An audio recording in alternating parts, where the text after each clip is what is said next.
am O the Detective, and here I am with my co-host, Patrick Thompson. Howdy ho. You may know us here on Omni-Frequency Studios as for the Pokemon games, as well as upcoming comic dubs. We are very sorry for being away for so long, but yeah, it's been a process.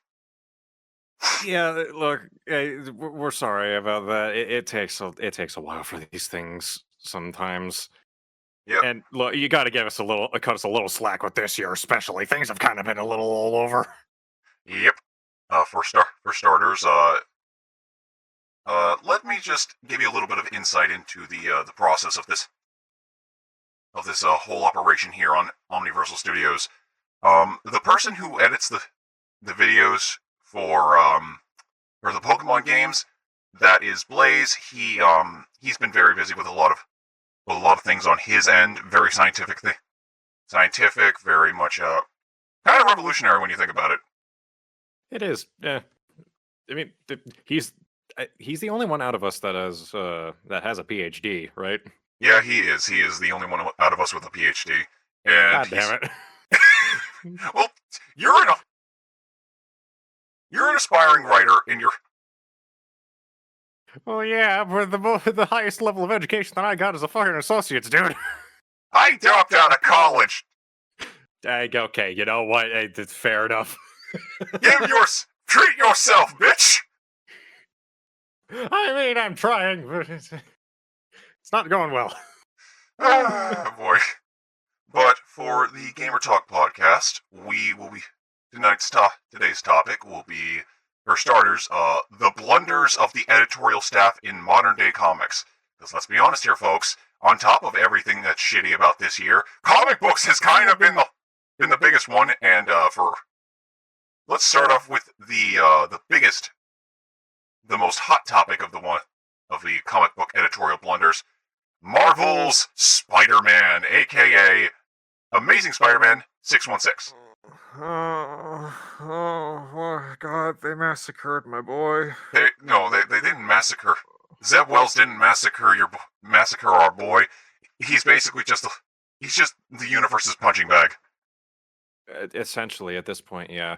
So for anyone who doesn't know already what's going on with Spider-Man at the moment, the comics have kind of been getting to a point where it's just like, it's literally becoming, what's the newest way to torture Peter Parker this week? To start off, this whole run of Amazing Spider-Man started off with showing that Peter apparently ended up losing favor with the Fantastic Four, the Avengers. His friends and family hated him. His girlfriend, who he was planning to move in with, all of a sudden has nothing to want to do with him and is with some other guy. And you're just like, what the hell happened? And then over the course of the comic, you find out, oh, hey, so this new guy who's like an interdimensional totem mystic guy, something or other, I don't know. He didn't stick around a whole lot, so I barely remember him. But he basically took Peter and MJ, took them out of their normal world into another one that's separate from their own time, which is like a apocalypse destroyed world, apparently. Basically another day in Detroit. Haha. Except it's in New York. So, Diet Detroit? Diet Detroit kind of sounds like Pittsburgh. Damn.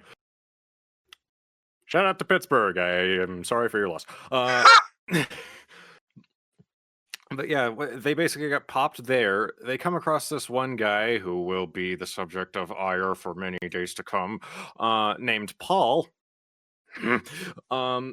And he apparently has been stuck there for a while. He's lived there for a while. Lets him know, hey, this place is kind of dangerous. You should probably get back home. No duh. So they find a way to get them back home, and just before they do, the guy that sent them there comes to attack them, and Paul pushes Peter back through the portal into their world, leaving MJ there with him. This is where it starts to go downhill. Oh, So, god damn it goes downhill fast.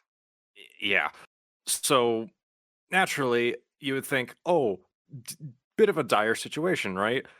Peter's going to want to find some help to get this situation taken care of, right?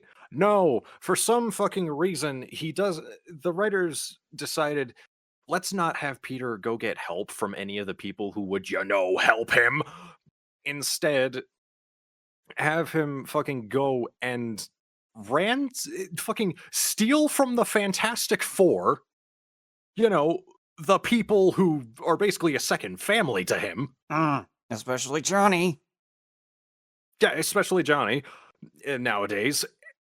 So he stole from the Fantastic Four, fucking went against the Avengers by attacking Captain America with his fucking shield, and who know, and a bunch of other stuff that happened. I don't quite remember. I honestly didn't really want to pay attention to all that stuff. I was too busy focusing on everything else.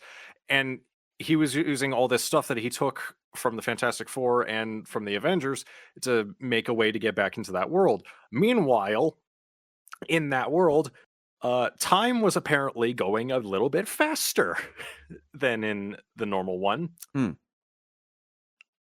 And when we cut back to Mary Jane, it's apparently been like a month or two, and she and Paul were working on some like weird device thing that would give her powers, apparently. Oh my god. And when they finish, it's just like, oh, look, it's turned into a spicy moment.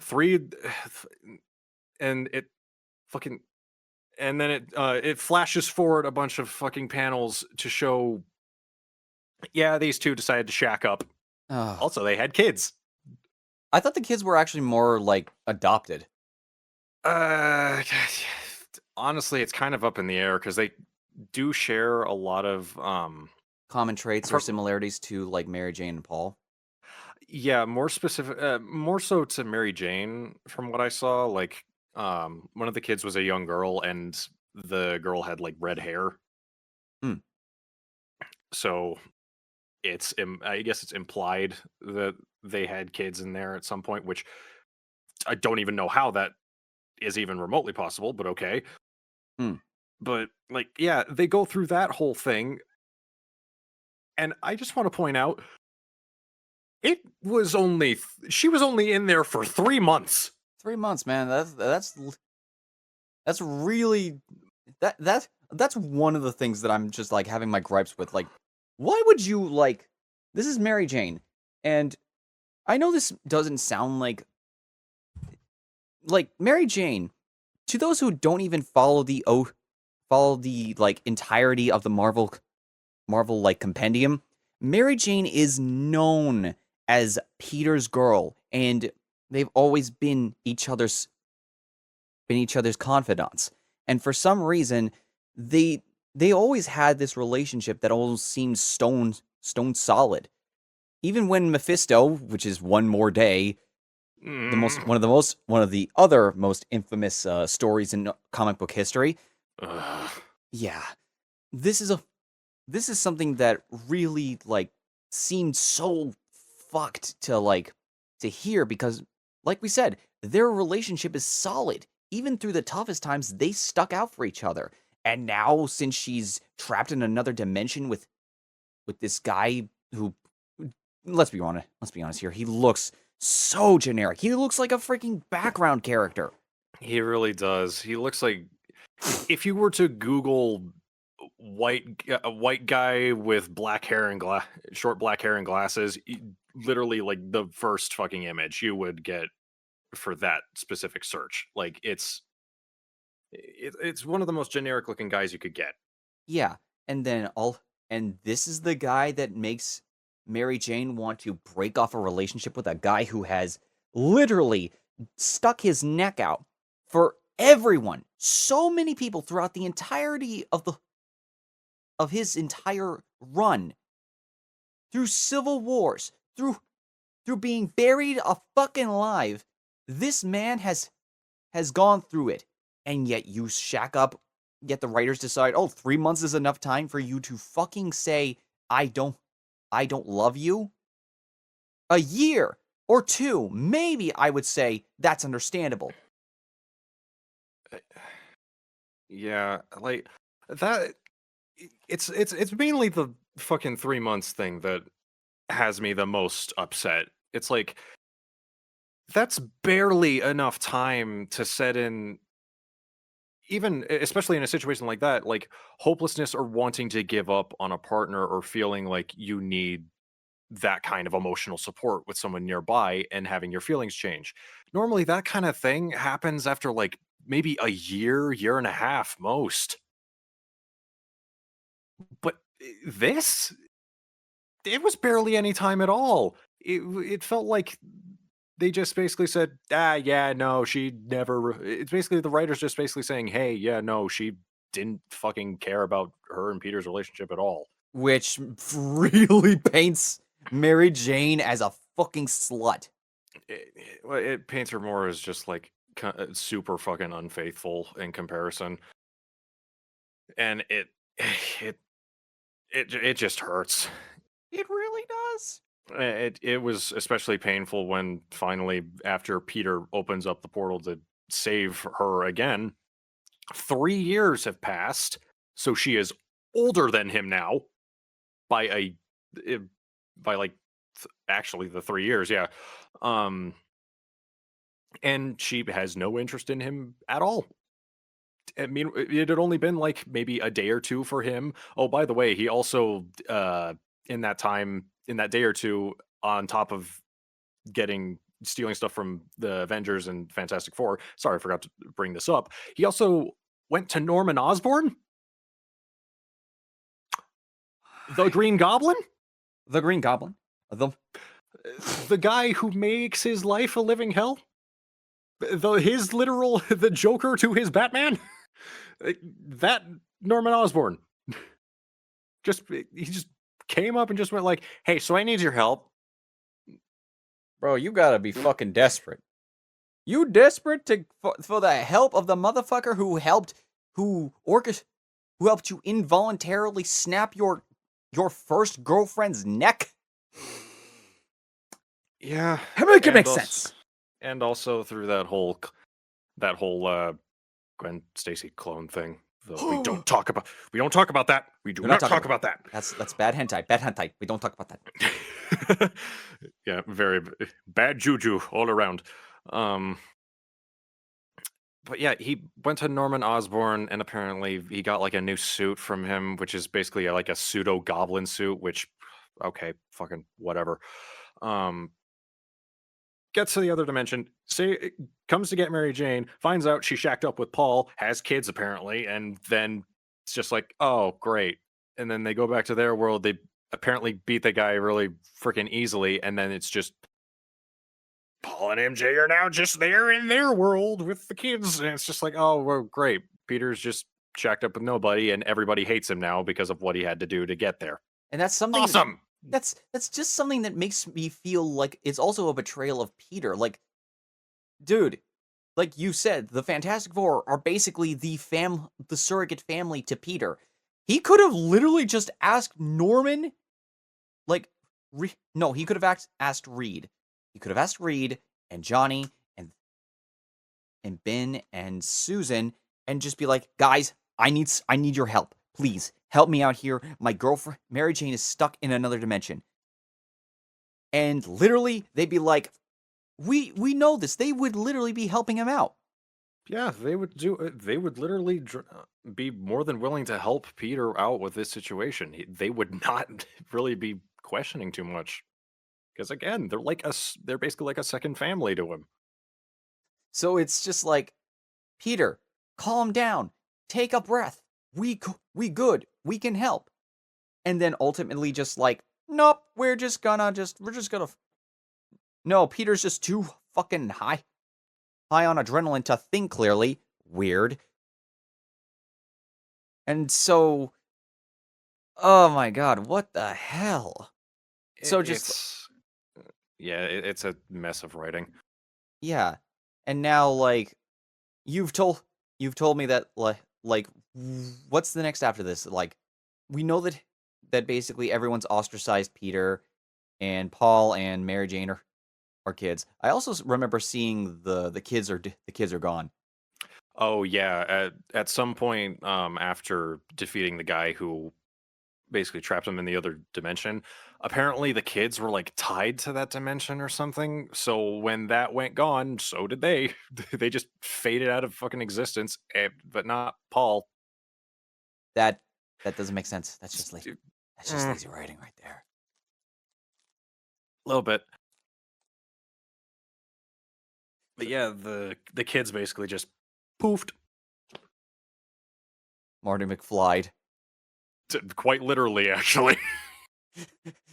and to quote that cartoon critic, and nothing of value was lost. Damn. I mean, I feel more bad for the kids than I do for fucking Paul. But yeah, after that, it was like the kids disappeared, and then all that. So it was basically just still Mary Jane and Paul shacking it up. And also, oh, hey, by the way, Mary Jane is now a superhero. With luck-based powers.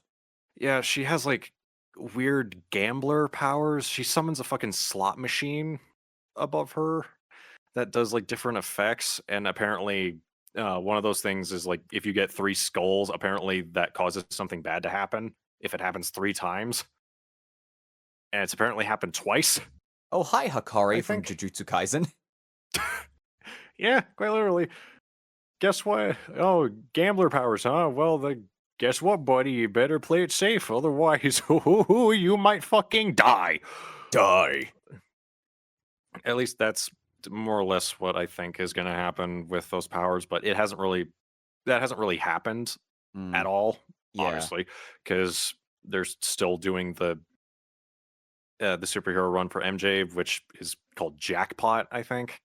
Yeah, because one of the most known things about MJ is face it, Tiger. You just hit the jackpot, and I will say, you have to disrespect. You have to disrespect this shit so hard, and just like also like Peter being a fucking villain. You've told me this before. Yeah, eventually down the line, a little bit after, fucking Craven the Hunter goes after Norman Osborn to try and make him the fucking Green Goblin again by infusing him with a spear. By hitting him with a spear that is infused with the sins of the Green Goblin. Don't even know where he got something like that, but okay. And before he hits Norman with it, Peter jumps in the way and gets stabbed with it instead. So we get the Spider Goblin. Which is so fucking weird. But don't worry, he manages to shake it off eventually, even though he becomes a lot more edgy and psychopathic. That's just But a don't black worry. suit. Yeah, well, funny enough, you should say that. He starts wearing the black suit again. Yeah, but it's not the symbiote. It's just a black suit. Yeah. It's just the black suit, the regular black suit, which signifies, oh, shit's getting real, or it's edgy time. Kill me. But yeah, after he shakes that off, they make it seem like, oh, everything's fine. But then in reality, it's just like, oh no, hey, by the way, Spider Goblin again. Fuck. But actually, like fully Spider Goblin, like Green Goblin-ish head and shit. Which is just okay. Zeb, where are you Sure. going with this, bro? I don't know. But yeah, after that, it's just like then we get some miscellaneous adventures with Peter and having him and MJ interact often because of the fact that both of them are superheroes now. And this also kind of pisses me off because it's like every time they've interacted, they make it seem like, oh, these two still have feelings for one another, but it can't be because she's with Paul. What is so fucking interesting about this man? This man has no... Like, as far as I can see, as far as I can only see with his clothes on, here ain't nothing interesting about this boy. fucking Peter is the embodiment of Peter's smart. Peter is strong. Peter hangs out with fucking every badass on the goddamn planet in his universe. Yeah. When they're not. Oh, sorry. And it's just like, oh yeah. So they just, oh god, that's how they did it. That's why they made everyone hate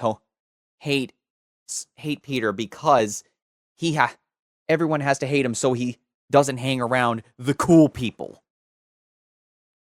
I guess, but I think it's largely just due to the fact that like writers have kind of stuck to the simple like trope of Spider-Man and just like, oh, suffering equals Spider-Man, which Spider-Man is not all suffering.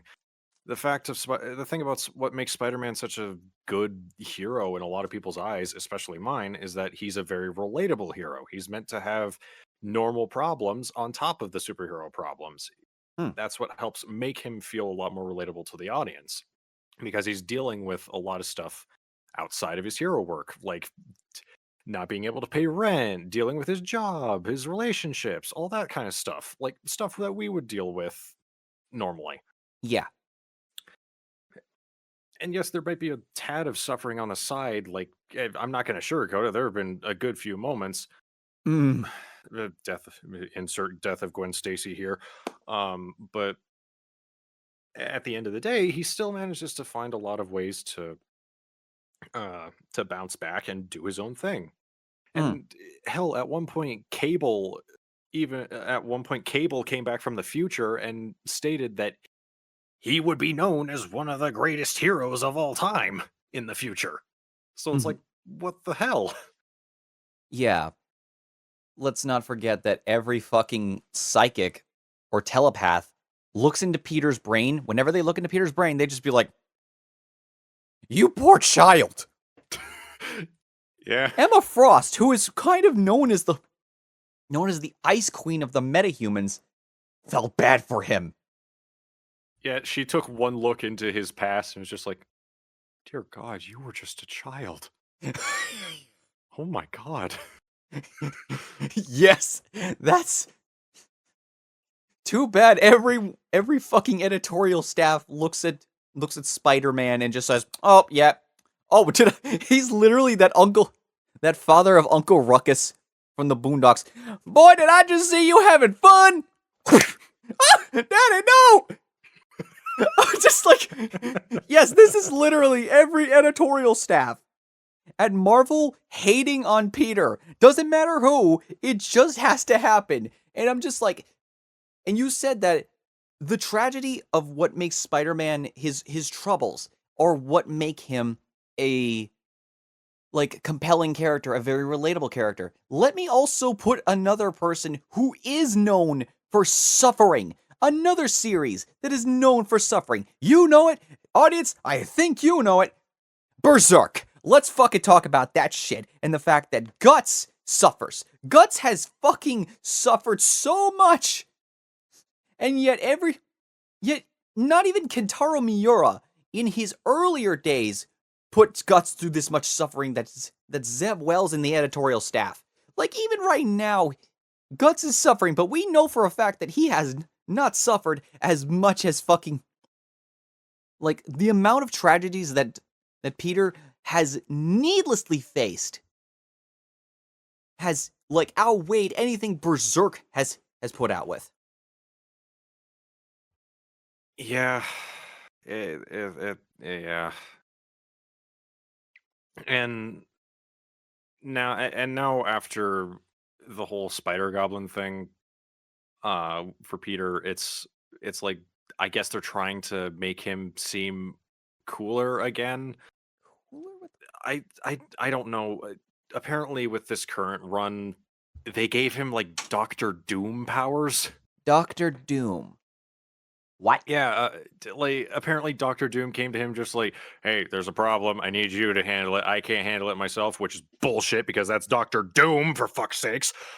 But just went, "Hey, you fucking handle this," and gives him a magic suit, which gives him Doctor Doom powers, and also 8 lives. What? So they're gonna have him die a lot? Oh, great. We can just keep making the pain train go. Choo choo. Oh, fuck me. All aboard the... Oh, God, why is this train not stopping? Why? Why? What? It's like 8 lives. Oh my god, this is new. This is new shit to me. Now I'm just picturing in my brain that that Simpsons video. Stop! He's already dead. What the fuck? Quite literally, yeah. Just, it's so fucking weird, dude. I've seen a bunch of videos, like sometimes some shorts pop up of like Peter going on a date with a girl.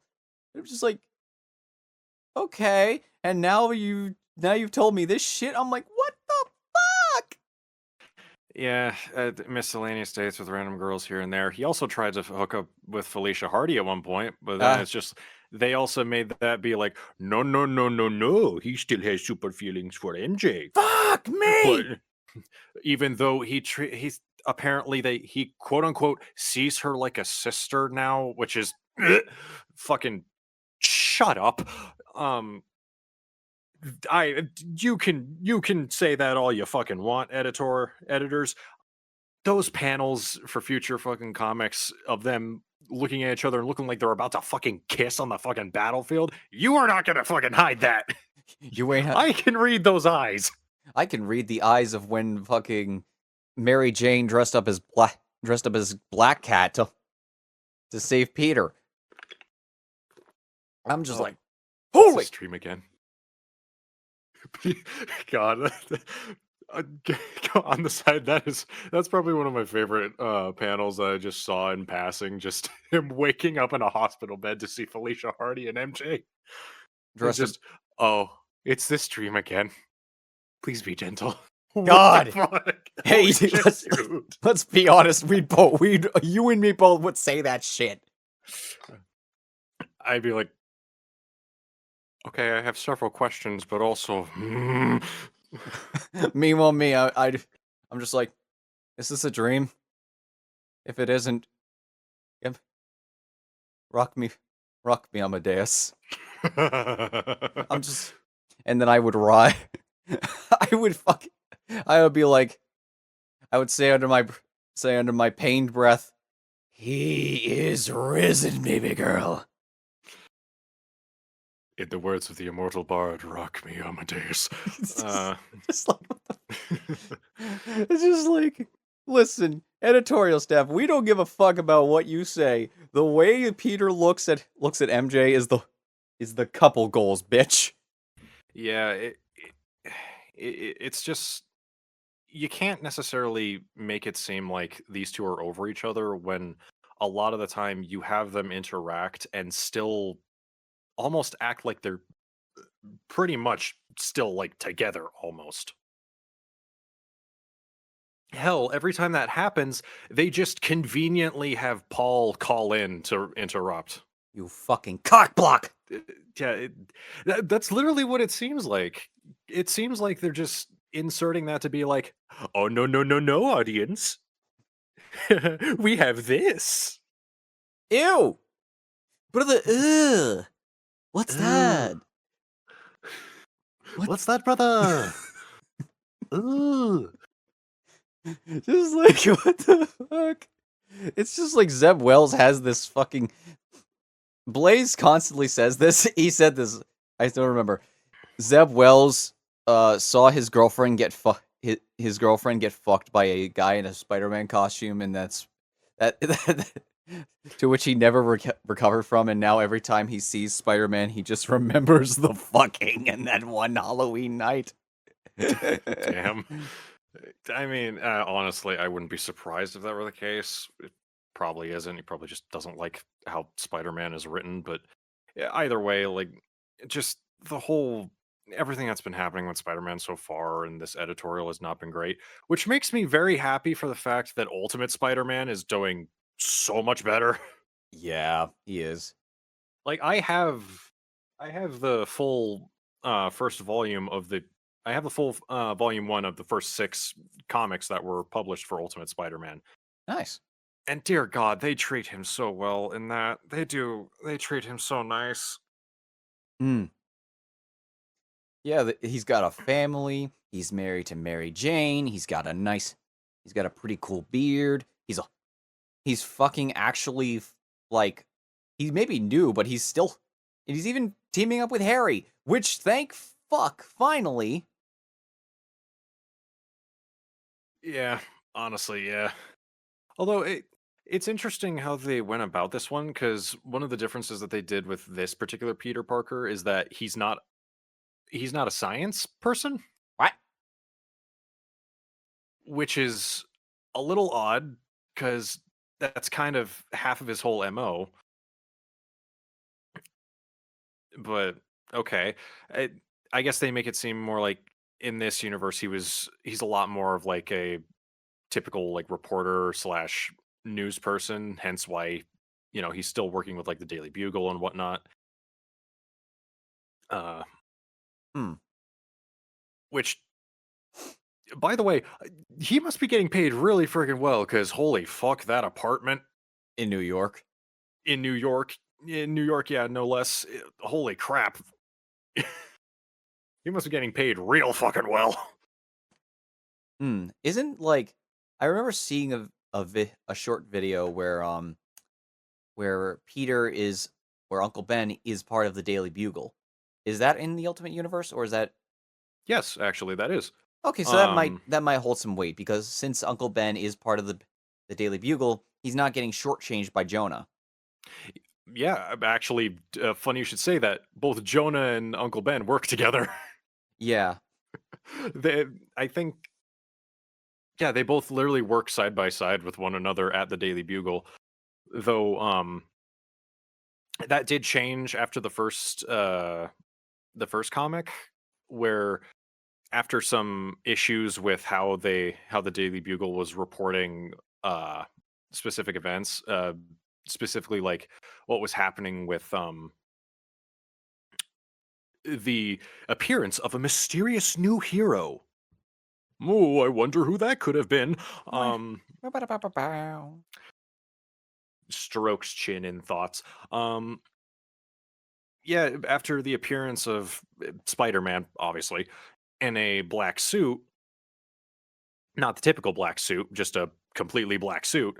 Um, they were upset with how the Bugle was basically streamlining a lot of this and cutting out a lot of information and not focusing on a lot of the stuff that Ben and Jonah wanted to focus on. Oh, okay. And when they brought this up, when they brought it up to the editorial staff at the Daily Bugle, they also found, hey, guess who's heading all of that? Kingpin. Fuck. Yeah, the guy's still got to have a fucking chokehold on businesses, and that means keeping certain eyes away from his businesses. Hmm. But naturally, Ben and Jonah weren't fans of that. So when they saw that, they were given the ultimatum to either follow along or leave. They left. Uh, And they started their own like business. nice. Yeah. But yeah, Ultimate is doing a lot better at treating Peter nicely and just doing well by Peter's character. And it's really sweet, the different things that they do for helping Peter build up his version of Spider-Man. Like, he had the suit given to him by Tony Stark before Tony, I think, disappeared or died. I'm not sure which one it is. I Yeah. haven't kept up with a lot of the stuff in the Ultimate Universe Yeah. outside of this. I heard it was because like Reed Richards of shock of all shocks becomes an evil mastermind called the creator, or the Yeah, it was like a version of Reed Richards with like a weird metal dome helmet yeah. thing. Yeah, and he basically goes throughout time and space to basically fuck up and make sure that no superheroes the standard superheroes are never created, such as Peter becoming Spider-Man. and Tony helping Peter and gets the suit, and now he's Ultimate Spider-Man. Yeah. And again, like it, I think it's very sweet how they're doing the different things to help build that up. Because like again, he got the suit from Tony. He got the suit and the spider from Tony.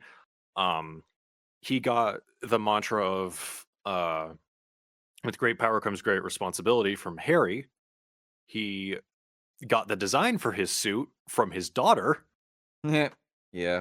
which was that was a really cute scene in the comics. I thought that was really nice, just him flitting through different costume ideas until he came across the typical, like the classic red and blue. Hmm. And then he finally got the name for his persona from his wife, from Mary Jane. And when he brought it up to his family that he was Spider-Man, they weren't upset.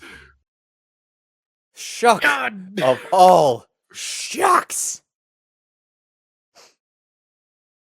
They were just worried for his safety, especially Mary Jane. And then to find out they weren't upset, it's just like, oh, thank God, this is such a breath of fresh air. Oh, you smell that? That's the new car smell. That's a new car smell right there, buddy boy. But yeah, and the run, or the last of the 6 in that volume, ends with Peter and MJ just swinging through the city with her saying, "It's obvious, you're Spider-Man," and then it ends there. That is a wonderful friggin' way to end that volume, and I'm very much looking forward to seeing how they carry out Ultimate. I really hope Marvel Editorials doesn't poke their heads in too much and just like, all right, you set it up. Make so him where's suffer. the suffering? How about you? The suffering is not. Oh, don't worry. There'll be suffering, but it's not to the same degree. Yeah, it needs to not be to the same degree. It needs to go back to how it was set up before. There is suffering, but it's not overtaking every part of the story. It's not misery porn. Yeah, essentially. We don't want it to be that. We don't, because this is why everyone is seeing. I think. Oh, what was the name, the number for this universe? It was like, was it 61616? What? I think it was that. It was either 616160 or something along those lines. Maybe it was just 6160, but either way, just like people saying, yeah, no, this Peter's the new hotness. Fuck this other one. which kind of breaks my heart, but It because it's Peter. It's like OG Peter, created by Stan Lee. To which I also think that, like, I read somewhere or read a comment saying that since Stan Lee loved Peter as like his favorite superhero, and think about how much animosity people at like Marvel Comics has for Stan Lee and his legacy, despite all that he's done, they just hate him. which is kind of a shock to me, because so many of the things that he's created have made such a amazing impact on like story writing and superheroes in general. Hmm. Like, hell, Spider-Man is a huge inspiration for me for what a hero needs to be. Like, in my eyes, Spider-Man is a shining example of what I expect a hero to be, alongside another unfortunate character who uh, oftentimes is less so mistreated by writers and more so mistreated by the audience, Superman. Ah. Because Superman is meant to be a symbol of justice, a symbol of peace, a symbol of an unshakable good and hope for the future. He is an incorruptible force meant to fight against that which would seek to do harm against the innocent. I That see is where what you're Superman going with this. is. I agree with this. Yeah. And unfortunately, that image kind of got tainted due to one specific storyline. Injustice. Yes, Injustice did a massive disservice to the character of Superman and a lot of the superheroes in that story in general Mm. by turning Superman into, "Hi there, I'm Space Nepal Hitler," Ha! essentially. Like, they literally turned him into a fucking regime leader, a psychopathic regime leader, Yep. and it, it's mm, I hate that story so much because it does such a massive disservice to Superman and Wonder Woman and so many other characters. Wonder Woman also, especially because they made her the whole reason why Superman basically turned on everybody. She basically poisoned his mind after killing the Joker. Which that was another thing. He killed the Joker. That I really don't have a problem with if he killed the Joker, because it's not like he's not exactly as like bloodthirsty as Diana, but he is not as like stuck to that rule of no killing by like Bruce is. But I'm just like, dude, with killing the Joker, that's understandable. The Joker made Clark go fucking ham and basically think Lois was Doomsday and all that shit. And I'm just like, yeah, that's understandable. But bro, you do not go from killing the Joker, a mass murdering psychopath, to automatically starting a goddamn Fourth Reich. Yeah, that was awful. And at one point, I actually kind of got curious as to what the deal was with that story. So I looked it up, and guess who motherfucking wrote that story? If you tell me Zeb Wells, I'm gonna fucking lie. I'm gonna fucking go crazy. Who was it? The prodigal son himself. I do not know. Him. The one you just said. Zeb Wells! Yeah. Zeb Wells fucking co-wrote Injustice. So this man just hates the characters that are examples of good superheroes, apparently. Because he fucking ruined the image of Superman and is ruining the image of Spider-Man. This man is like Midas. Everything he touches turns to shit. Yeah, that's a good way of putting it. Not only has he fucking destroyed the boy for Kansas, who fights for truth, justice, and the American way, and now he's destroying the red and blue webhead himself. Holy fuck! Yeah, it sucks. But I will say I am glad that there are a lot of attempts being made by different forms of media to help, give a better love to these characters. Like the different animated series for Superman and Spider-Man, like My Adventures with Superman. Good shit. That is such a good. Go watch that, audience. Seriously, go watch that if you haven't. It's fantastic. As probably one of my favorite versions of Lois Lane.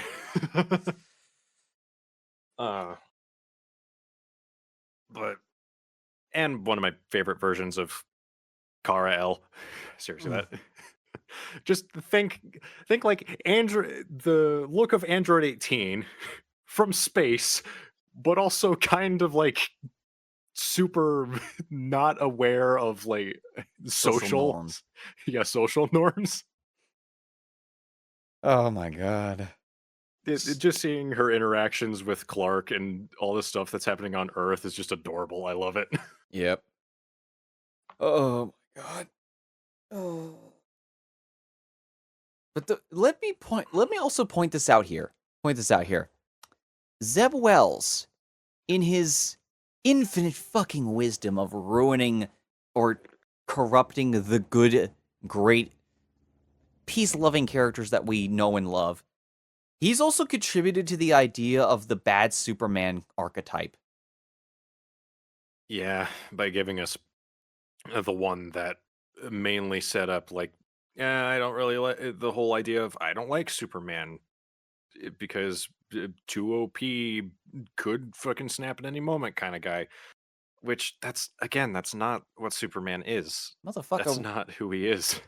motherfucker. Like, if these fuckers really read the books and read, oh yeah, he's from fucking Kansas. He's a dude who was raised on old-fashioned American values and okay, you have to have a strong sense of like your morality. You have to have a strong sense of who you are as a person, otherwise everyone's going to roll over you. That's the Hmm.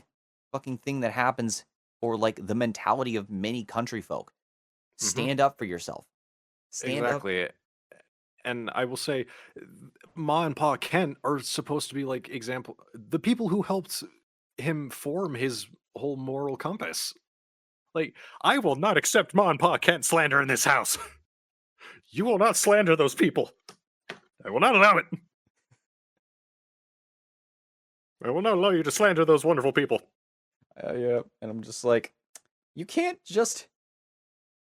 But we also now have Omni-Man and Well, actually, Homelander is more just a parody, and Home. Yeah, He was not Homelander's a lot more of a parody than anything. like, yeah. Even the original Boys, like the creator of the Boys, even is known far and wide for how good he is at making comic book superhero stories, but he's also known for taking the piss out of it and knowing how to twist it into a parody. Literally, all the people in the Boys are all assholes. Yep. And sure, so it's just like there's that sense of irony that you read when you read the Boys. People have said the Boys automatically has more of a, you can tell it's a parody, but it's a very gritty parody. It's like watching Zombieland or Shaun of the Dead. Yeah, exactly. Things that are meant to be kind of tongue in cheek while still playing on those tropes that, the whole thing is based on. Yeah. So I'm just like, Zeb Wells just takes everything way too seriously and has this. When you read his shit, it almost comes off like the 616 iteration of Spider-Man in this one is the most prevalent. Yeah. It's the most prevalent of seeing like the idea of, oh yeah, I am so superior. Let me corrupt this. It needs more edge, and it needs And when I say edge, I mean constant suffering. Corrupt the good, because nothing is completely good in this universe. Like something a 14-year-old edgy goth kid would come up with. I am 14 and this is deep. Fuck you. I say, shut up, you preen little bitch. Go back to your dying Tumblr page with 3 fucking people watching. Yeah. Okay, we got that out of our system. Yeah. Ah. But yeah, end note on that. Just I'm glad there are still plenty of outlets that are trying to help kind of make the image of these characters a lot better. It's just I just really wish that the mainline versions that we know of didn't get disrespected so hard. Oh, they've been done so dirty. I But and that's the sad thing is like with Superman, it's not even the mainline version that ended up causing this ire. It was like it's a side story. it's an So- Elseworld story. Yeah, it's an Elseworld story. So because of that Elseworld story, the image of this great character ended up getting tainted too. Yeah. And I guess that it's also kind of funny that they kind of have to have that universe stick around, especially that Superman now, which I don't exactly like, but whatever. But mm, I do kind of find it interesting how every time they bring it up, every time someone new comes across this Superman from Injustice, it's just like, dude, what the hell is wrong with you? who the hell starts a conversation like that? I just sat down. Quite literally. Like I think in the one of the recent Superboy comics, they had him go to end up in the Injustice universe, come across this Superman, and realize, holy shit, you are nothing like my father. You're actually just a monster. Like, what the hell happened? Who are And you? and Bruce himself even said, when he sees the full extent of what you've done, he will turn against you. You cannot stop it. He will see what you've done and he will hate you for it. And he did. He did. Thank fuck. Which, good. But yeah. And so, now that we have talked about the blunders of people who get paid to write these stories, why don't we talk about the stories that we are coming up with? Ye- I will let you go first. Okay. So, a particular thing that I've been working on is in recent times I've been trying to come up with a good idea for a multiverse story, because I know that the whole multiverse thing has kind of been getting done to death Mm. in recent years. Mm. I understand that, but I still think there's a lot of good potential that can come from a multiverse story if it's done in a way that doesn't make it seem samey or with like the most minute changes. Like, Yeah. I'm not trying to go for, like, say, a Rick and Morty uh or a Spider-Verse or stuff like that. I kind of want to try to make a multiverse story that ties a lot more into like the different kinds of possibilities. Kind of similar to what we saw with Everything Everywhere All at Once. That's a good ass fucking film. Really, Oh, high fucking such a good recommendation. such a good movie. I I loved that movie. It was so fun to watch. Mm. Just seeing the different ways that they implemented the idea of the multiverse and how it interconnects. It just loved it. Mm.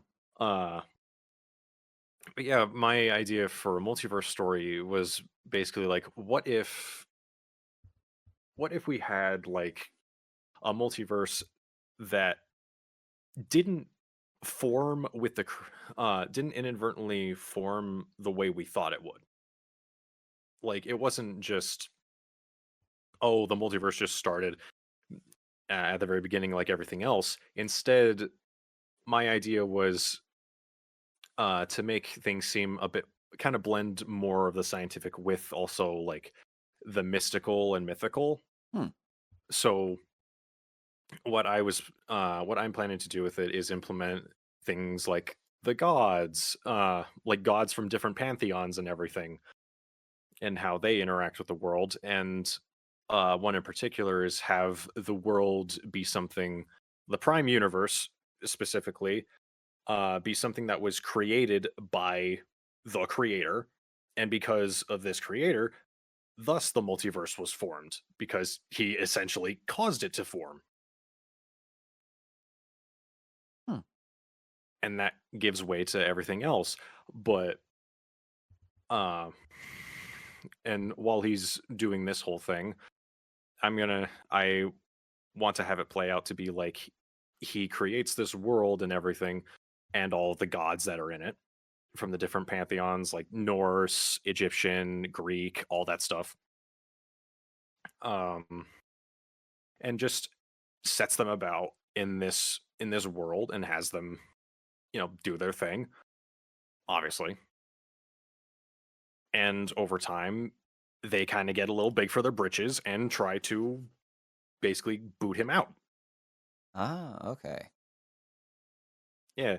And in retaliation for that, before he gets booted out, because since they were all made by him, they're all going to have like a piece of his power, essentially. Hmm. Because it would make sense. They were made from him originally, so they would have some aspect of him remaining in them to have control over. Hmm. Hmm. So they all come together and basically boot him out. And before he gets booted out into basically a prison like pocket dimension, he causes a specific line of people on Earth to not have their futures be seen, because every god in this universe is able to see the paths that each person takes. Every Hmm. single living being in the universe, they are able to see where it goes, how it's meant to play out, and everything. There is one line that he cut them off from it. It's basically like going into incognito mode. Yeah, essentially, basically put the blinders on an entire line, and so they don't know what's going to happen or what's going to go on. Hmm. And they start to fear, like, oh god, if this is a thing, this may end up causing him to come back at some point. So they keep an eye on this line all the way up till the present day, and kind of fuck with and manipulate the line to make sure that things happen the way they want it to. Hmm. And that's where we get to the present day, where my boy, who I haven't really settled on a name for this character yet. He's meant to be like a scientist character sort of thing. Hmm. I guess you could kind of say I based a lot of him off of myself in a way, but I tried not to make it too similar. Listen, nothing can be as bad as for self-inserts as in Stephen King and Chris. Hold yourself higher than that. You are much more self-aware. Thank you. I try. Lord Stephen King. Man cannot write a motherfucker who is not a writer or some kind of alcoholic or drug user. Wait, really? Well, think about it. Think about how many of his, like, the biggest one, Bill from It. Bro is obviously a stand-in for Stephen King. The only difference is in the movie, Bill's bald. In, like, the book, Bill's bald. Ah, I see. And then also, like, Tommy Knockers, guys, the main character is an recovering alcoholic writer. Then there's also Misery. Hmm. A lot of his stuff involves a writer getting some kind of fucked up shit. Okay. Yeah, because I don't know a whole lot about Stephen King stuff. I've seen like a couple of the things that have shown up here and there, like, your Pet Cemeteries, your and at some points Carrie, but that's really it. But back to what you were saying about this scientist type person. Yeah, so he's meant to be kind of like he's meant to be an energetic, goofy slash serious scientist kind of guy who has had a fascination with um the con- the what can be basically perceived in the universe and everything that you could possibly perceive, and being able to perceive more of it. Hmm. In essence, he kind of wants to be able to find a way to see more of it or travel to more of it, because he wants to be able to know what else is out there. So his whole thing is like he's developing a project which will allow him to originally go to like other worlds, see what they're like, or at least view them in some way. Hmm. And look, I didn't mean to make the machine that he makes almost look like an arc, but I kind of ended up making an arc. What like from the movie? What was it, from Stargate or something? Yeah, Stargate. More or less. Ah. I went over the idea. It was just like, yeah, a big circly portal thing. Wait a minute. Hold up. Wait a minute. Shit. This is already done. Listen, if you need to try looking at the weird fucking device from when you get to near the end of the horror movie Event Horizon. Good horror movie. Good horror movie. Hmm. That's also a really good device that could almost be like a good like description for for a portal to the to another side, to another world. That's true. Also, I guess I shouldn't give myself too much flack for that whole thing because there are a couple of different media properties I've also done, like a gate sort of thing, which is also in the form of a circle. Yeah, Like yeah. fucking Jimmy Neutron did that at one point. I know that. Jimmy Neutron, Justice League when they go to the Injustice universe, Yeah. otherwise known as the Justice Lords. Yes. So yeah, I can't give myself too much flack for that. Yeah, don't give yourself too much flack for that shit. Everyone's kind of done it. Yeah. But basically, how it's going to go is he eventually makes this gate, goes to test it in front of a large screening, and something goes wrong because of shenanigans in the background. Can't quite say what that is. And the whole thing destabilizes, and basically it's a dimensional gate. Because to view all this stuff without necessarily being near it, you're kind of fucking with space here Yeah. and a little bit of time. So when you do that, you may or may not end up creating a wormhole. That's true. That's true. So yeah, it basically creates like a miniature wormhole that just grows and grows and grows and envelops everything. And he obviously gets sucked into it.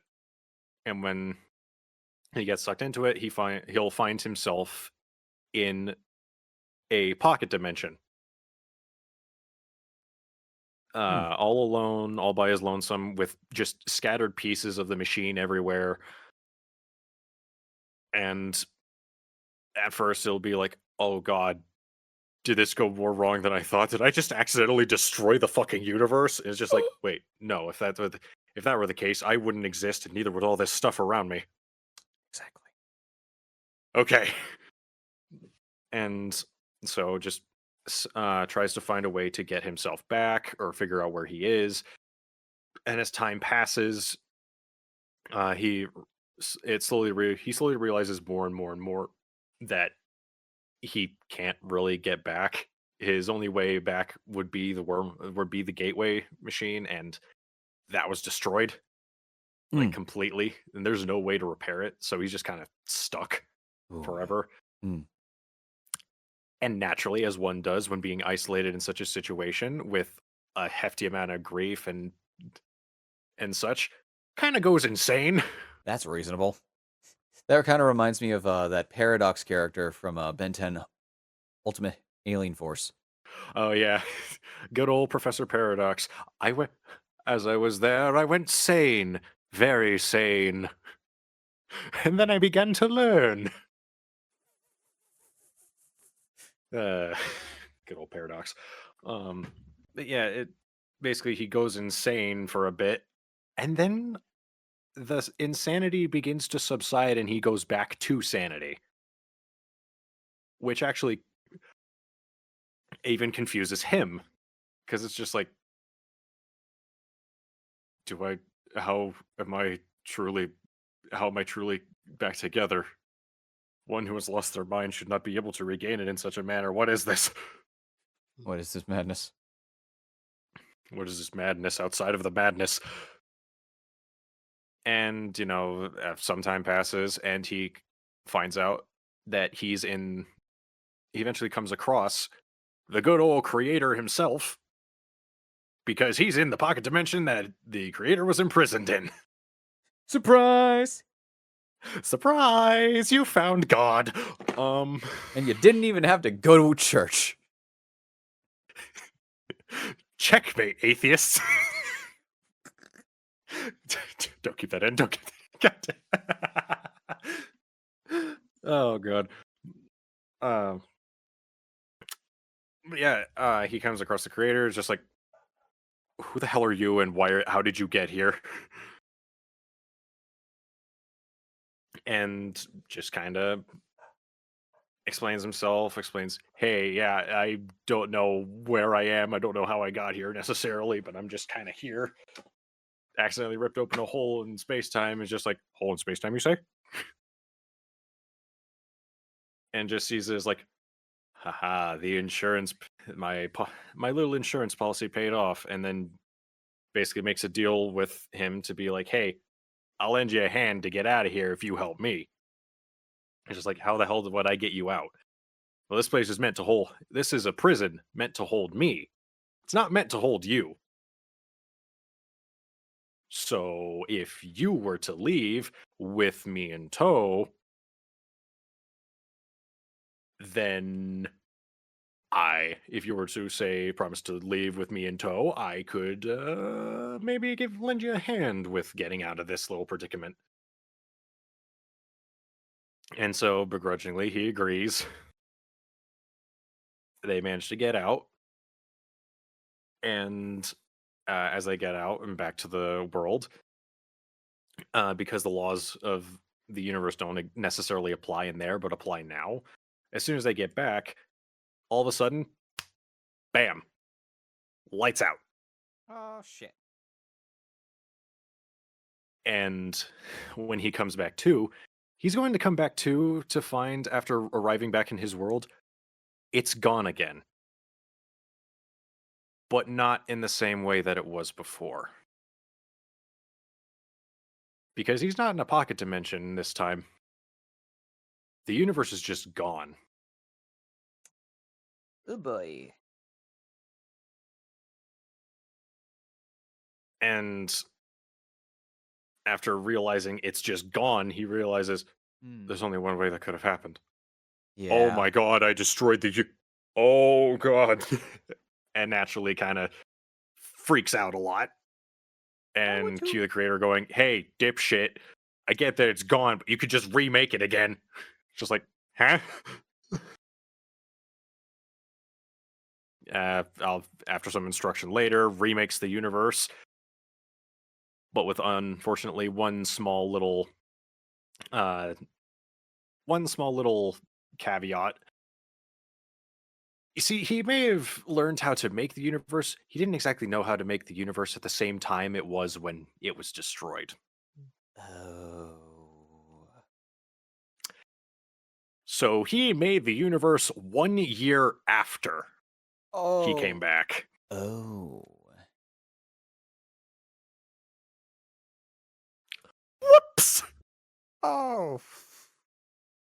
And that'll basically lead into like a whole lot of other things because of the fact that alongside, kind of throwing off the timeline of his universe, the fact that a wormhole got opened that ripped space between this universe and his universe and a pocket dimension kind of weakened the multiversal barrier, and now things are starting to merge and corrupt essentially in his universe and in others.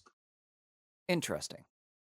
And basically make it into like a multiverse story where he has to travel to different universes and parallel worlds to fix these corruptions to make sure that, timelines stay the way they are and don't destabilize to the point where the universe is just gone. Okay. And might I ask, what were the inspirations to this story of yours? One of them was definitely from fucking Spider-Verse, because that one is probably one of the more prominent multiverse stories that I know of. Because of all the different variations of Spider-Man and different stories and everything and how those all interacted, and especially with the Spider-Verse comics themselves, I feel like they did a good job with showing how all these different characters interact and deal with a united threat. So I kind of started thinking, okay, that's really interesting. All these different versions of these people who share a common like place in their universes. Could I make something kind of like that?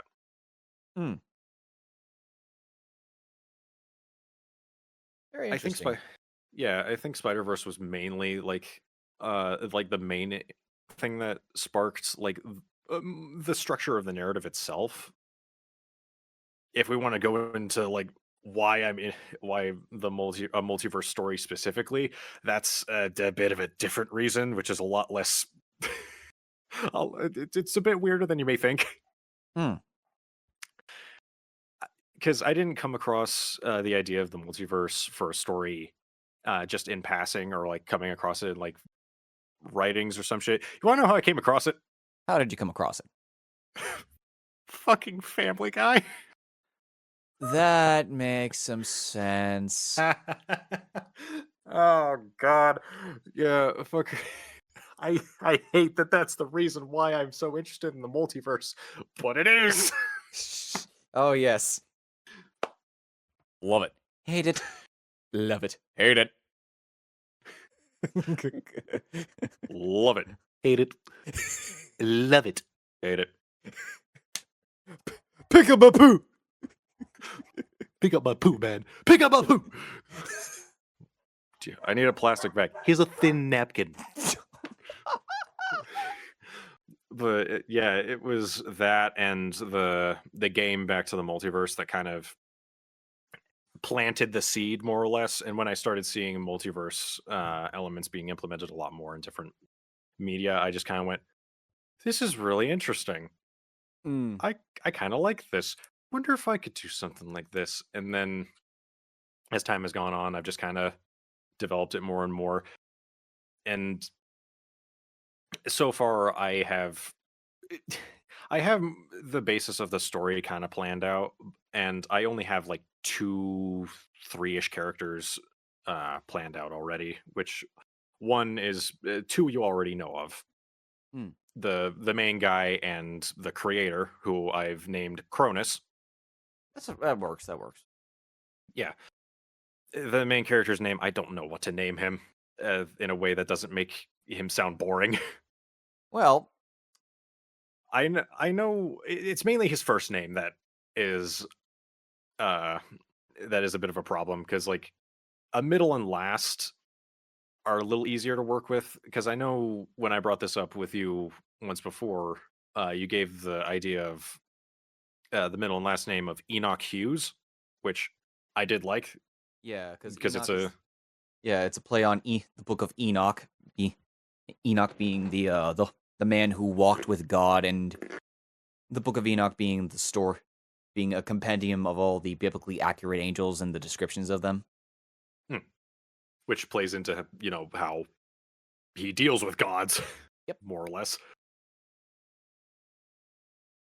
And then Hughes for was it like the father of the multiverse theory or something? I think it was. The only time I could think of Hughes was Maze Hughes from Full Metal Alchemist, but that's a different character. Yeah, vastly different character. One is an alchemist, the other has formed a theory upon space and time. These are not the same. Yeah. Very different, Yep. contrary to popular belief.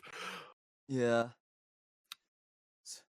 Yeah, there's those two, and then the third one, which is a character I think I kind of fleshed out a bit more than I thought, which is a young woman by the name of Morgana Leosi. Yeah. Who people who are watching on the channel may have noticed I named the main character in Platinum after. Yep. Yeah, because that's my girl. She is basically another world version. It's supposed to be another world version of the main character, who operates. Whereas they operate more of a world of kind of like science and some godly aspects. Hers is a lot more focused on like the mystical, a lot more so. So there's like magic and shit alongside science. Now I understand why you named her Morgana, because she's based off of the Morgan Le Fay. Sure, let's go with that. Okay. I just went with the name because I thought it sounded cool. I just thought it fit. But that works, yeah. Yeah, we can also go with that. But yeah, her whole thing is that she grew up in a world of magic and science, and was someone who had some form of control over magic. And in this world, I'm also kind of taking some elements from D&D as well.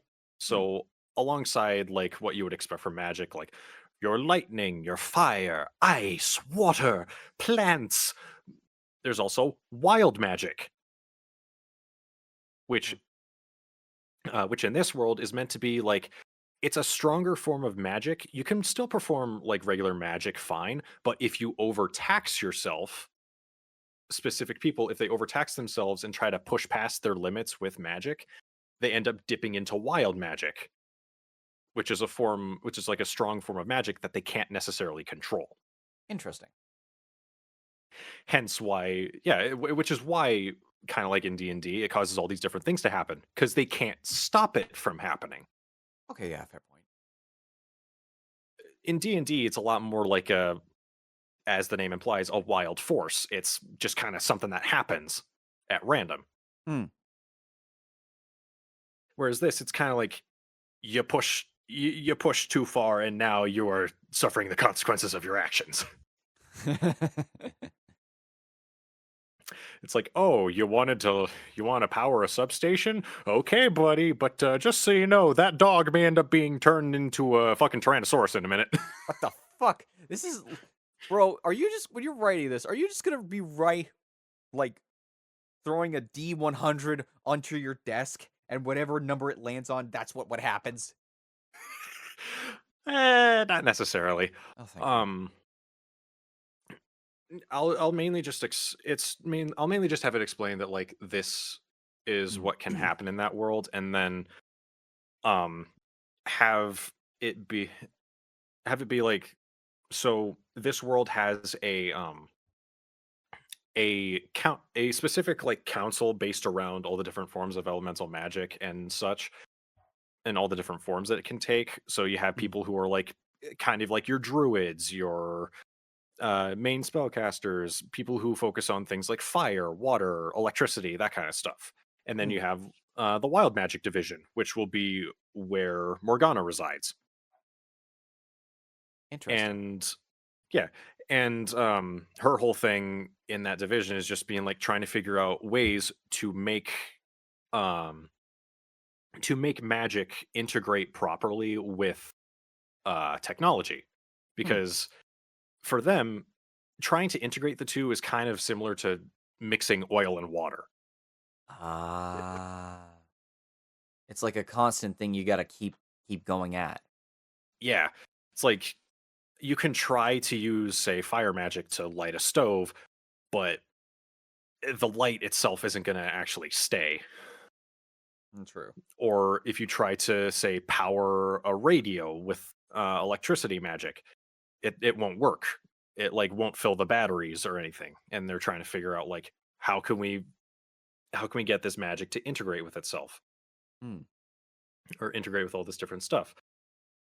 So that's her whole thing. She works in that division, and one day I wanted to have it be she is staying late trying to figure out how to get a generator to be properly powered. So she uses good old lightning magic to try and power it up, and it seems to work for a little bit, but then she kind of loses track um of everything and almost dips into wild magic. And over time it kind of corrupts, it kind of ends up fucking with the generator and causes it to form a window, Oh boy. which lets her see in, for some reason allows her to see into the multiverse. And more specifically, this window stops right on when our main boy ends up getting sucked into the pocket dimension. That's interesting. Yeah, and right as that happens and he gets sucked in, the window will destabilize and cause things to go haywire. And so naturally she'll try and counteract it by basically destroying the fucking generator before things get worse. And unfortunately that time she ends up dipping into wild magic, and because she's dipping into wild magic while a portal, a multiversal window, is destabilizing, those two things mixed together and basically caused everything to condense into this small form. which she originally thought, is something supposed to happen? And then bing, bing, bing, bing, bing, bing, bing, just all around the room until eventually shoots straight into her chest and fuses with her. Okay. And then, obvious. And then, after something like that, typical story beat, ends up getting hit by something like that, passes out, wakes up. People are just like, what happened? That kind of stuff. Yeah.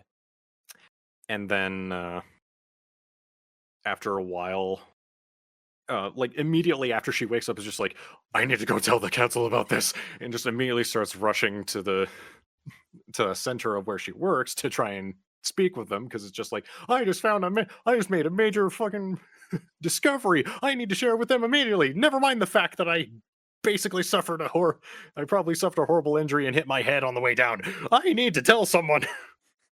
And as soon as she tells them, as soon as she's done talking, she instantly collapses, just like, okay, I'm gonna go take a nap now. All right, everything's great.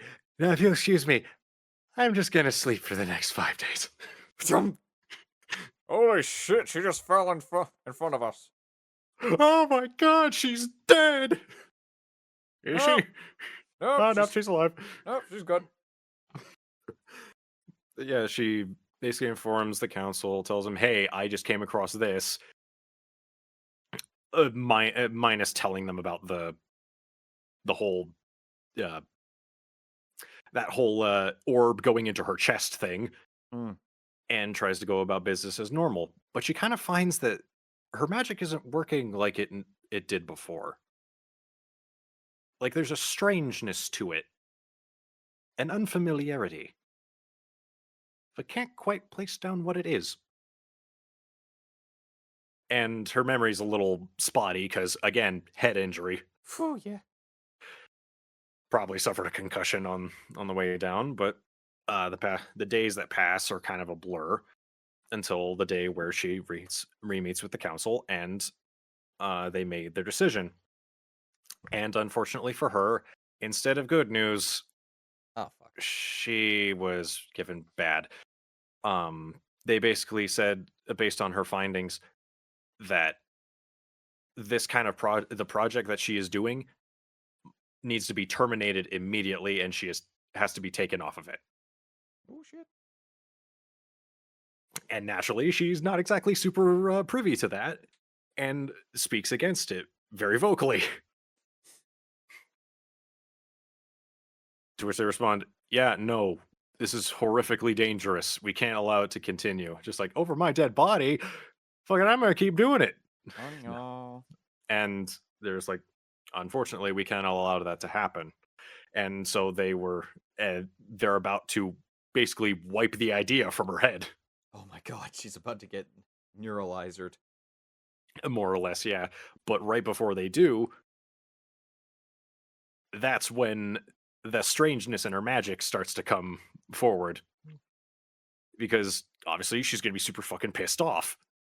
And in that moment of rage, lashes out, and with her magic, pushes back all of them trying to wipe the memory from her head straight back, and causes like a mini explosion. Oh shit. In the chamber. And realizing that, looks down, looks back at them, looks down, realizes, oh shit, I need to go. And then in a moment of just like pure instinct, or just not even much thought, just thinks back to the gate, to that window that she saw before, and tries to make another one, but actually have it be a door. And it works. Good. And she essentially ripped open a hole in multiversal space and went into basically the space between universes. And before she is fully gone, one of the head council members will inform her, because of her actions and because of what this power could imply, she is hereby banished from her world. Ooh. Henceforth, due to the danger that she's invokes upon both mortals and gods alike. Damn. And so she'll basically be like a multiversal traveler, more or less, trying to just find a place to be. Okay, yeah, that makes sense. Very much, that's definitely a road trip worthy story. Mhm. Hell, at one point, because of the fact that her magic changed so much, she actually found she can infuse, like, uh, she can infuse ordinary stuff with magic now. So one of her main things is that in one of the worlds, she picked up a fucking shotgun and has infused the shells with different forms of magic. Nice. Now that's what I'm talking about, baby. Sh- we got shotguns for lightning, shotguns we got high powered dragon's breath. We got rocks. Why rocks? Rocks with rocks that explode. We got lightning bolts, we got fire bolts, we got ice bolts, we got rocks. Rocks? Hey, don't you diss rocks? Shit can hurt. Shit can hurt, dude. You ever been hit in the head with a rock? Fucking hurts. Uh, well, Yeah, good. that's more or less the extent of what I've been able to cook up so far. Okay. Very nice, very nice. And speaking on the the mystical and magic world, I have created my own like sort of fighting game, and this is the sort of the premise. Okay. And so let me hit you with this with this sort of trailer or synopsis. A brave new world with such wicked people in it. Travel, fight, and solve a murder mystery in a future ruled by magic. Gemini Sticks. Mm. Interesting.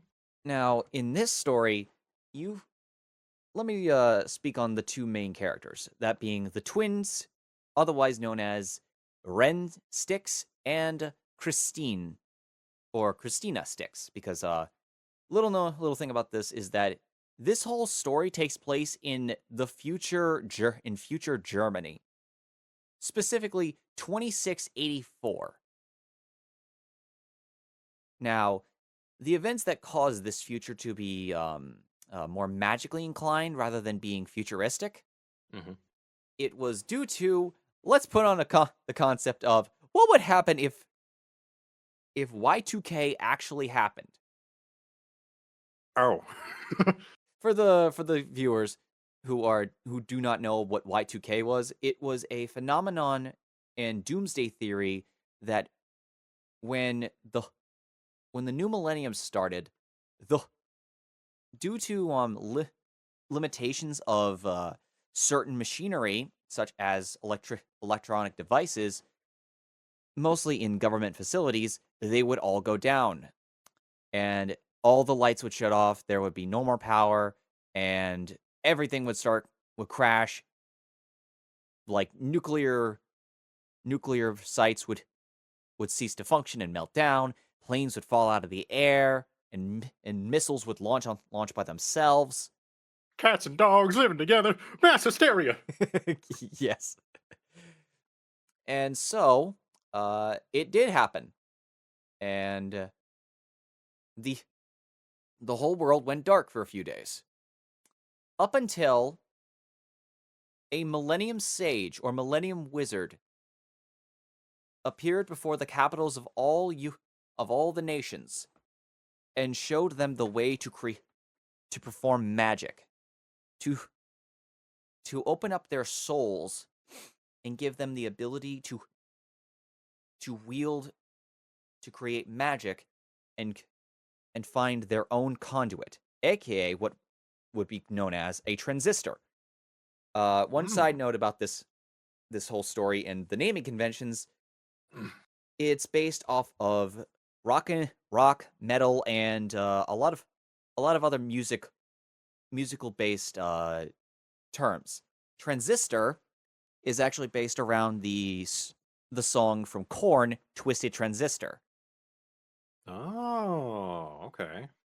And so a transistor is, let's keep it real, let's be 100% clear. A transistor is just another phrase of magic wand. Okay. The only difference is that a transistor is not just some staff of wood or steel. It's anything that you, like something that you are paired with and only you can use, such as a lighter, crystal balls, a stick if you're just that way. It's and these transistors and how they are infused together is based around the idea of animism. Animism is a concept to which everything has a soul, including locations, objects, and pretty much anything that's an inanimate object. It counts as it has a soul. Animals have souls. So you could see someone performing magic tricks with a freaking trash can. Okay. And people are sometimes very diligent to certain types of magic. And when they've studied that type of magic, like so far that they are pretty much an like a like a true expert in it, they gain the title of ace. Hmm. So such as the ace of insects. And the magic is incredibly varied. You have magic for insects, magics for sound, magic for scent. Okay. So it's not based on just like simple more so the simple concepts that we would normally associate with magic. It's a lot more broad. Yes. And it's not and the fight when this is a fighting game, I wanted it to not just be some kind of rock paper scissors thing like, "Oh, water beats fire. Fire b- wa- earth beats water." No, it's you got to be a little more creative with this shit. It's more or less more like a how I how one would approach to storytelling. It would be similar to JoJo because a lot of stand abilities on their own, when you just think of them from like a more simplified version, they're very much weak. But given the right circumstance and the little creativity, you can be a very deadly kind of person when it comes to certain abilities. Mm. Kind of Such like how mm, kind of like how in as you were saying with JoJo's, like how Silver Chariot and not in your typical reflections would bounce between things like, say, someone's glass eye or a coin. mm. Yes, the man in the mirror. That's Yeah. oh wait, no, Man no, in the no, mirror. no. It's not man in the mirror. It's hanged man. Well, actually, Hangman. hangman is part 3. Man in the mirror is also a stand in part 5, but that more draws you into a mirror world. Okay. Yeah. See, I'm not fully familiar with JoJo's, so That's perfectly understandable. But basically, it's not just if you think that your magic is weak, then it will always be weak. Hmm. But if you are creative enough, your magic can probably be one of the most it, deadliest ones it can be. You can gain the title of an ace of whatever magic you want.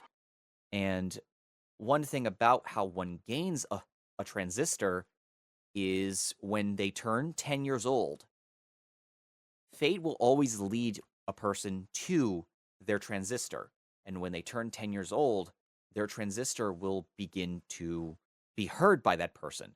They will hear a faint sound, a faint voice in their head. And as they get closer and closer to the point where it feels like you're in an echo chamber and you're hearing this voice and you touch the transistor, it glows, showing that that is your transistor and that will allow and that object and will give you the ability to use magic. Okay. So kind of like finding your own Excalibur, more or less. Pretty much, yeah. And that is a very poignant thing for one of our characters, Christina. Christina's Christina's transistor is actually not just one thing, it's 5 things. Oh, okay. It's and it's 5 crystal balls, each of very different colors. Interesting. Okay. And so, one thing about transistors is that if you have the more you have, the more transistors you have, the more magic you can perform, or the stronger magic you can perform. Stronger version of that magic. Oh. Okay. Yeah. So because of the fact that she has so many, that automatically like amplifies it by a crap ton. Yeah. Or she can perform multiple magics at once. Say one thing she's proficient in all 5 elements. That being fire, water, earth, wind, and ether. Ether is Oh. Okay. is That, basic on magic.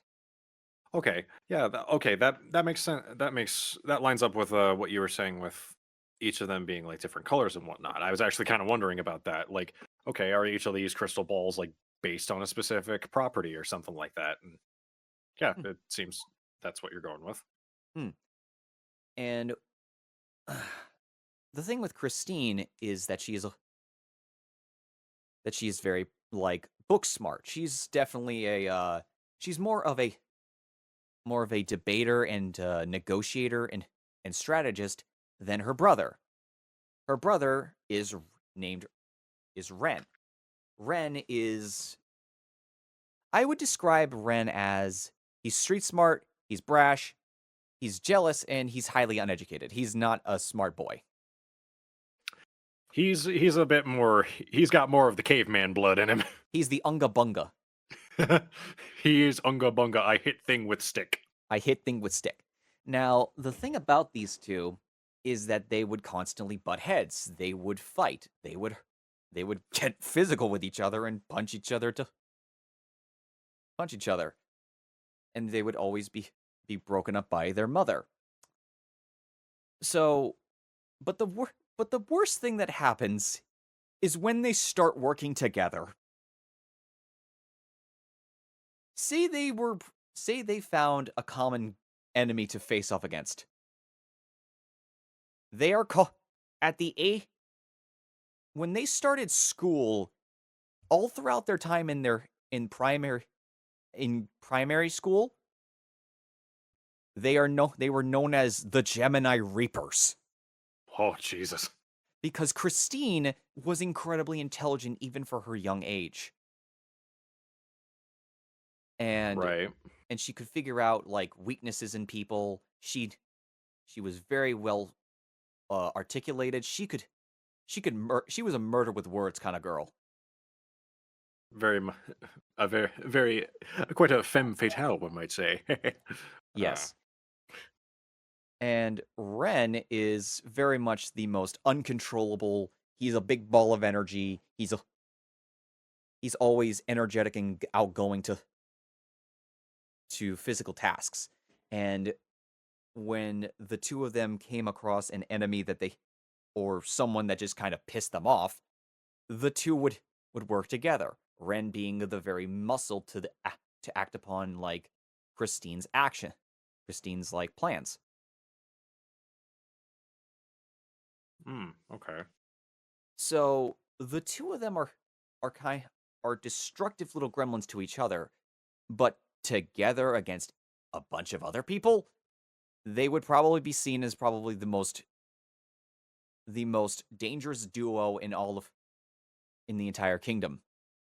Makes sense. Yep. And so when the twins turned 10 years old, they went out to like around like their town or near the woods to find their transistors. Up until Christine ended up finding hers, and when she touched them and she finally gained them, she was amazed by it. She was amazed the fact that she finally had her own transistors. Ren was unfortunately not able to find his own transistor. Oh, okay.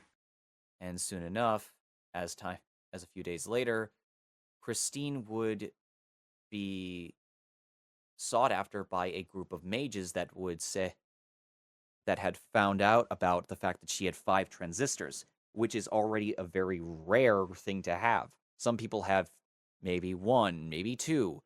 5 is a very, very rare thing. Right. And they said that they would be willing to take her to the capital to attend the most prestigious magic academy. Very very Harry Potter Hogwarts sounding. Yes, and this is all from a 10-year-old. And her mother was not happy about it. She didn't feel like it was a good thing for Christina to be away from her family, away from her brother, who twins at this age, children at this age should not be separated from their family.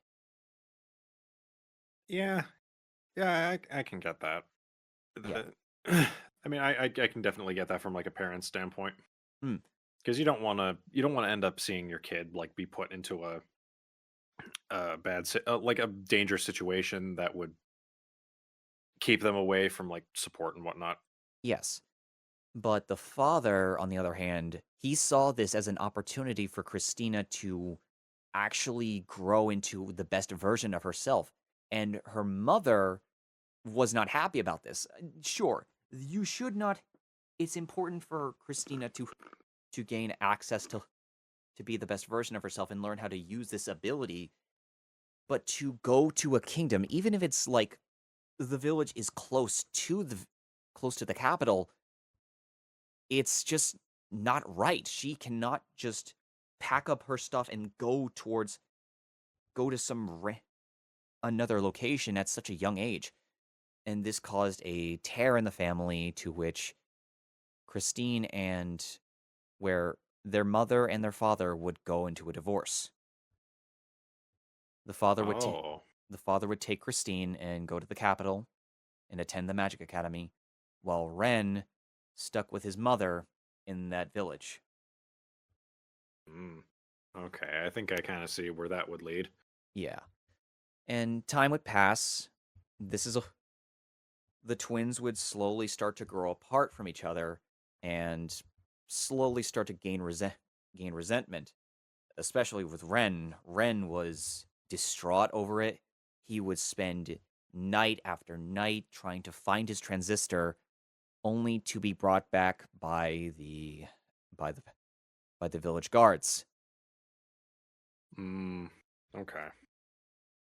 To which then Ren would be stuck helping his mother at the restaurant that he worked at, that she ran, and would ultimately become very proficient in like being very agile and strong. Ren is quick. He can carry multiple plates at once on his arms. He's quick and nimble when he needs to be. Sorry. That's perfectly Sorry, fine. that was the first thing that popped into my head. Just he's quick and nimble. Yes. Ren would gain a lot of power in his own like muscles. He's very strong. He's strong with being able to do multiple tasks while his mother is in the kitchen cooking up all these meals. Meanwhile, Christina would gain a lot of prowess in her magic, specifically majoring in the elemental magic, that being of the 5 elements. So much so that she would almost have the title of Ace of Elements. Makes sense, given the fact that she has control over so many at once.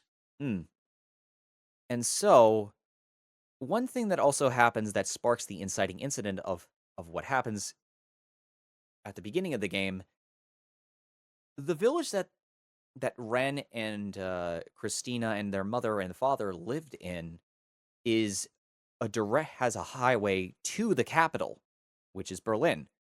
And the prince, otherwise known as also known as a hero, who is also a famous hero, would stop to the restaurant that they worked at. And this prince slash hero is the farthest thing from a hero. He's lecherous. He's an asshole. He's the embodiment of spoiled royalty that you can come to expect. Very, very much.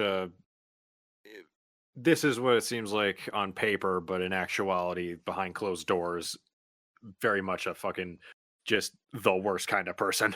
Yes. And so, one day, Ren is tasked by his mother to deliver a meal to the prince, despite the fact that Ren has displayed thinly veiled disinterest and dislike for the prince, To put it lightly. And he gets to the palace. He hands the delivered meal to the prince. I mean, to the servants, and he goes home, only to be woken up by the sound of fucking guards, royal guards busting into their home and taking Ren away in chains. Oh. The royal guards say this: Ren Styx, you are hereby suspected of murder of the prince.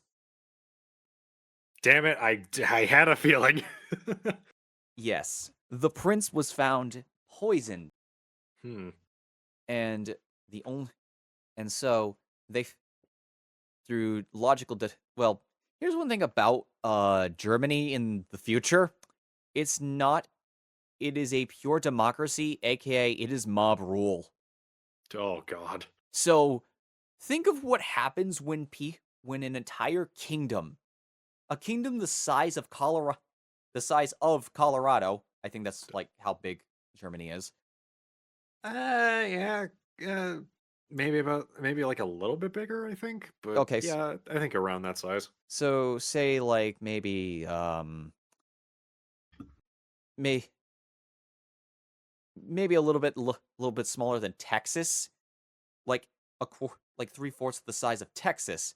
All hear about how this random dude who has not made it a hidden, not made it a secret about disliking the prince, is found to have delivered a meal to the prince, and we find the prince is dead. Yeah, you can you can definitely see the connections being formed there. Yeah, despite the fact that when Ren is in his holding cell, guess who visits him? His sister. Yep. And Christina is distraught. But she's trying to keep a brave face. She is giving a cold face to him, not saying much of a word. But he pleads to her, saying he did not do it. He did not kill the prince. And he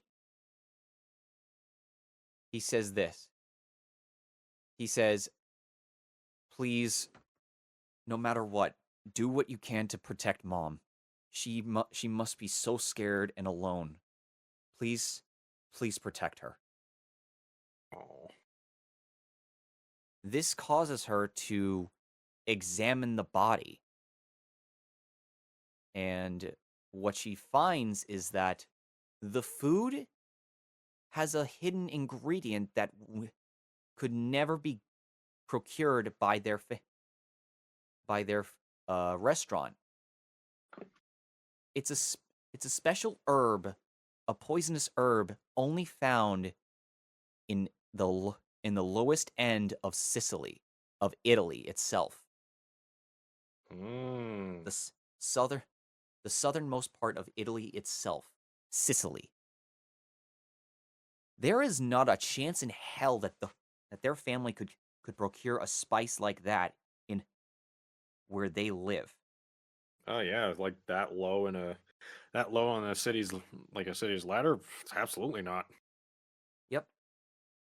So she tries to tell the king, but the king is so racked with anger and sadness, as well as heeding the words of the masses.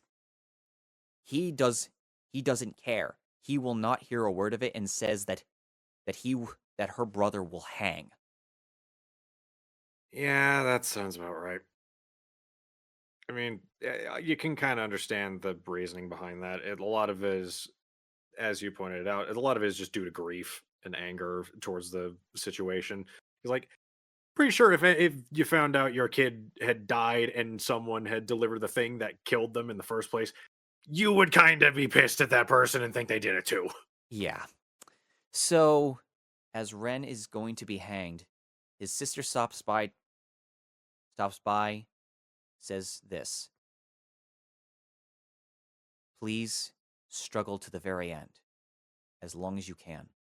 And as he is about to be hanged, as he reaches the gallows and the floor is dropped from under him, a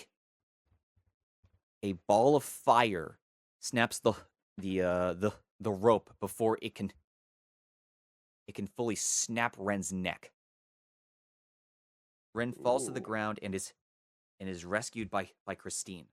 And the two make a break for the gate that leads out of the capital. Only for the two to be stopped by a giant, like a literal fucking giant. I see. And so the two try to maneuver around it. Christine tries to fight it off, but the giant known as Pumpkin, Of course. who is wielding a giant fucking axe, probably the size of a small skyscraper. Okay. Fucking that's enormous. Holy fuck. Yeah, he's a fucking giant. I So, mean, yeah. or like the size of a small building. And Christine is able to chip the thing a little, but both of them are ultimately wounded in the process. And the shard of the broken axe lands right beside Ren as he's lying on the ground. And he suddenly hears a voice. And it's coming from the shard. Oh, that's interesting. He places his hand on top of it.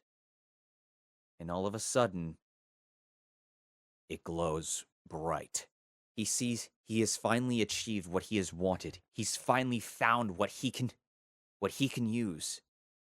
And in the moment, he digs his hands right into that shard, breaking right through it, using his fucking fingers to break through this fucking shard of a giant fucking axe. Goddamn. And he breaks it and forms a makeshift handle to the thing. He then takes the fucking noose from his neck and wraps it around the thing. And as Pumpkin readies to slam the axe down again, he fucking slashes that thing right off its course. Ooh. And you just see Ren with this look of, oh, so this is power. So this is magic. I like it. And It feels it's very much like an Alucard moment. Just so, looky here, it's Johnny Chucklefuck back at it again with the giant piece of shit.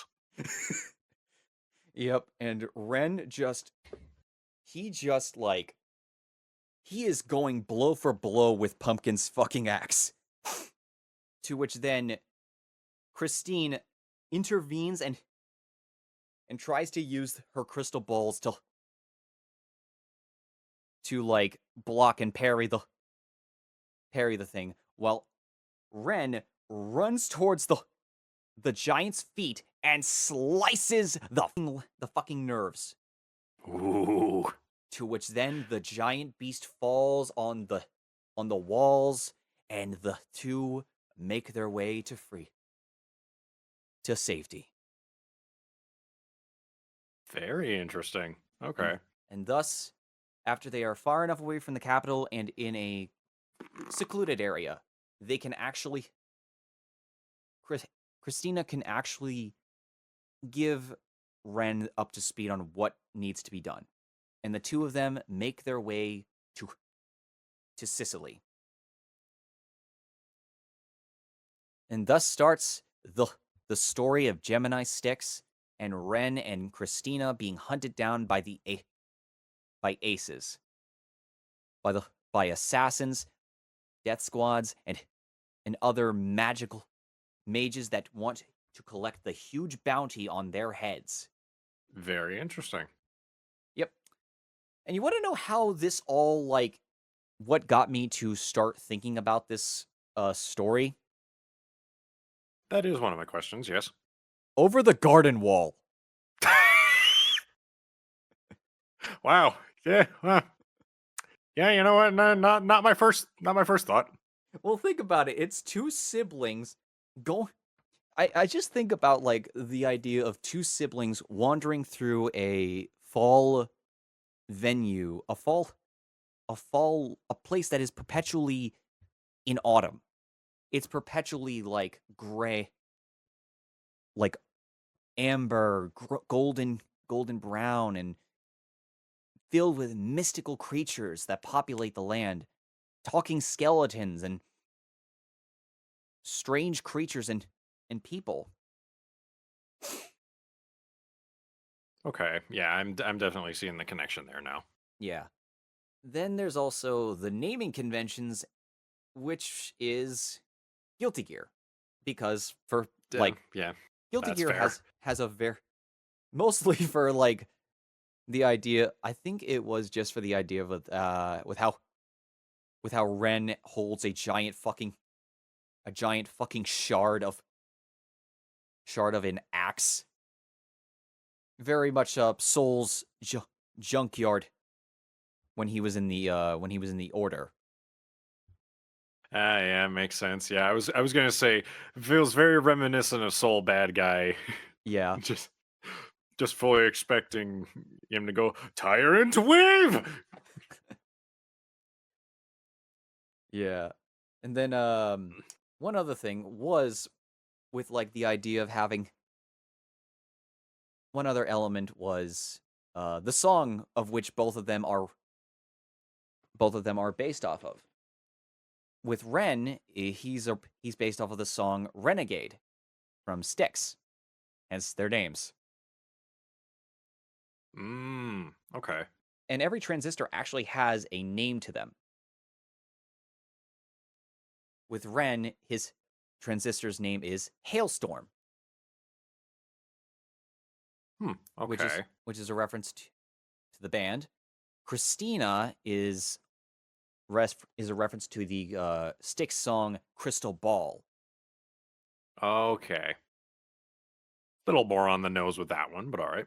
Yeah, and then there's her transistor's name being Claire de Lune, which is another song from the same album.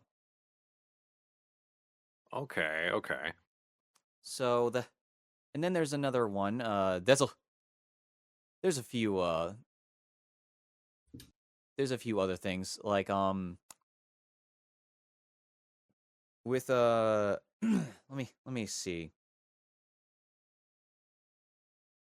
There is actually a character named Jade Xyloto.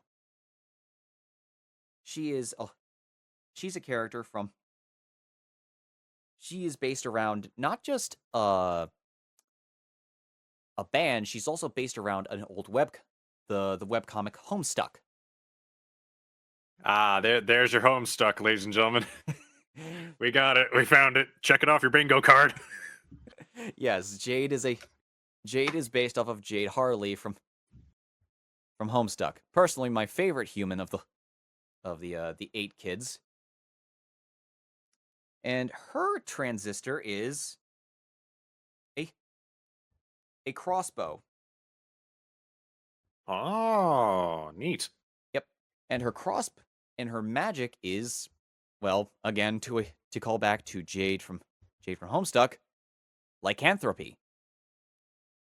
She can transform into a werewolf. Ooh. Then there is Blaze Bathory. for the readers, Blaze has a character known as Lord Crobath, who is a vampire who never takes off his sunglasses. How very familiar. I wonder where such a thing could possibly get inspiration from. Album slowly rises from the bottom. Yes, a lot of his album will reference certain parts of the lore of Blaze Bathory. And the Bathory is not just a reference to the Bathory of Bathory Ershabet. He's also based around the death metal band Bathory, who pioneered black. No, it's not death metal. It's black metal. Black metal. That's what Bathory was based around. Yeah, I was gonna say death metal and black metal are definitely very different. Yeah, death metal is very much like slow and low, and it's kind of hard to follow. Black metal, you can kind of understand a little bit more. Yeah, death metal is a lot more like guttural. Yes. In the way it performs. Yeah. So I came up with that idea.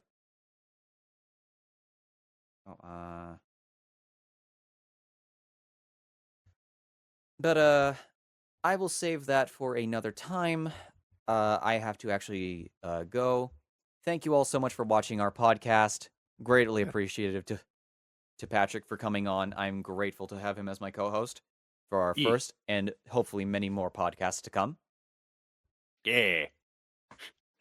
Here's to more. And please let us know if you guys enjoy this. I'd love to make more of these and get more of our thoughts on different stuff. Yes, we will come up with more topics in the near future. But until then, everyone, this is the Gamer Podcast signing off. Later, everybody. Goodbye.